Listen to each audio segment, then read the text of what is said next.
Hello friends, आज जिस प्रश्न पर हम चर्चा करने जा रहे हैं वो बहुत ही महत्वपूर्ण प्रश्न है। और ये प्रश्न आपका बीए हिस्ट्री ऑनर्स सेमेस्टर 1 का कोर 2 का एक प्रश्न है, जो कि कई बार सेमेस्टर 1 के परीक्षा में छात्र छात्राओं से पूछा गया है। आप लोगों को इस प्रश्न का उत्तर मैं पॉइंट बाय पॉइंट समझाता चला जाऊंगा। अच्छे से समझने का प्रयास कीजिएगा और एग्ज़ाम में नंबर उठाने का आपका सबसे आसान तरीका है कि आप किसी भी प्रश्न का उत्तर जब उत्तर पुस्तिका पे लिखें तो प्रश्न पढ़कर आपको उसमें पॉइंट बाय पॉइंट आंसर देना है।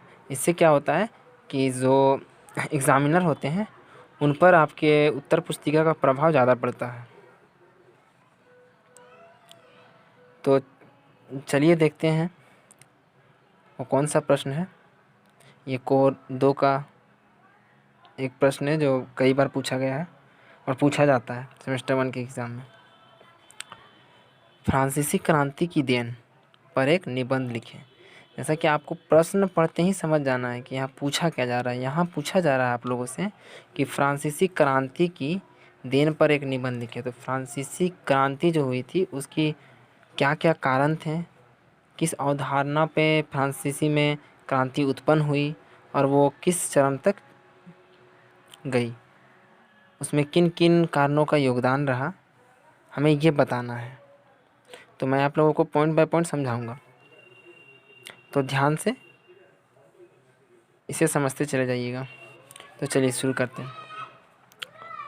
आधुनिक राजनीतिक विचारधारा और शासन पद्धति को फ्रांस की इस क्रांति ने कई तरह से प्रभावित किया।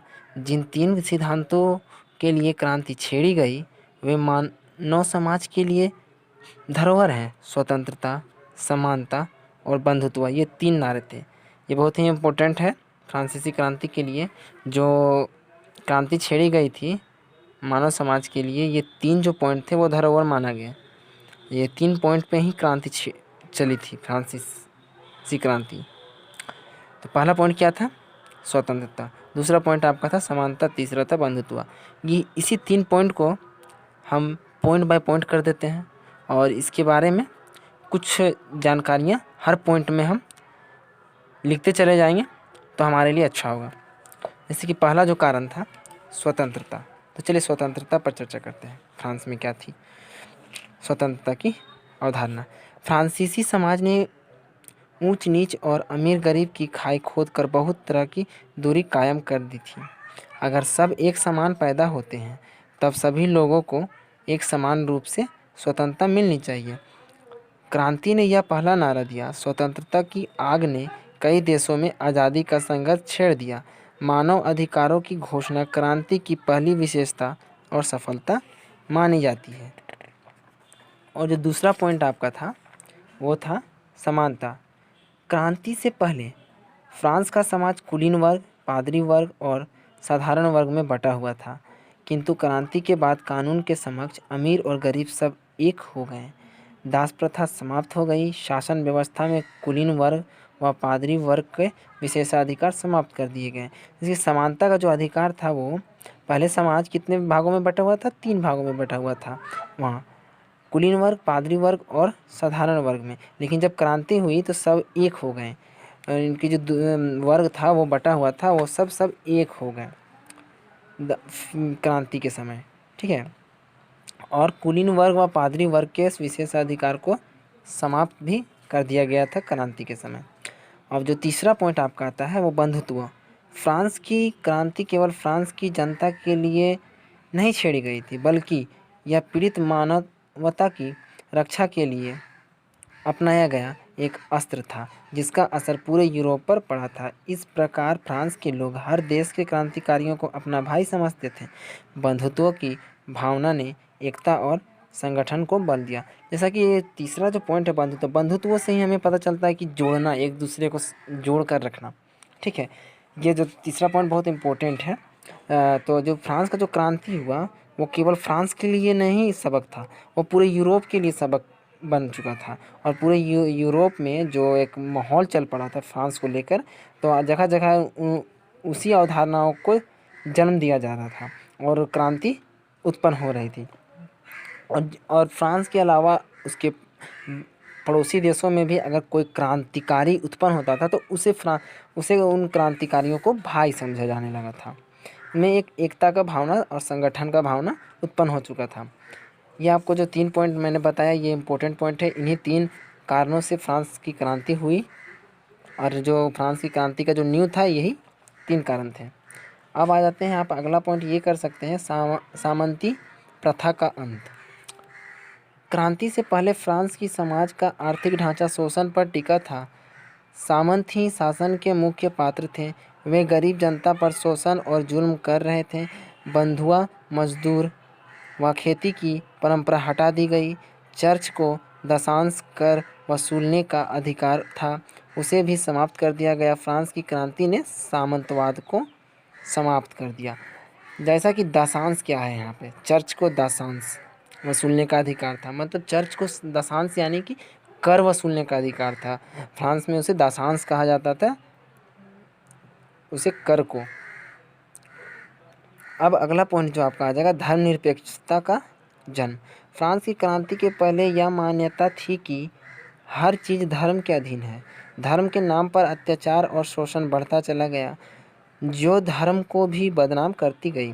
क्रांति ने राजनीतिक से धर्म को अलग करने की मांग की, क्योंकि इससे जनता का कल्याण संभव नहीं था। धार्मिक स्वतंत्रता लोगों को मिल गई।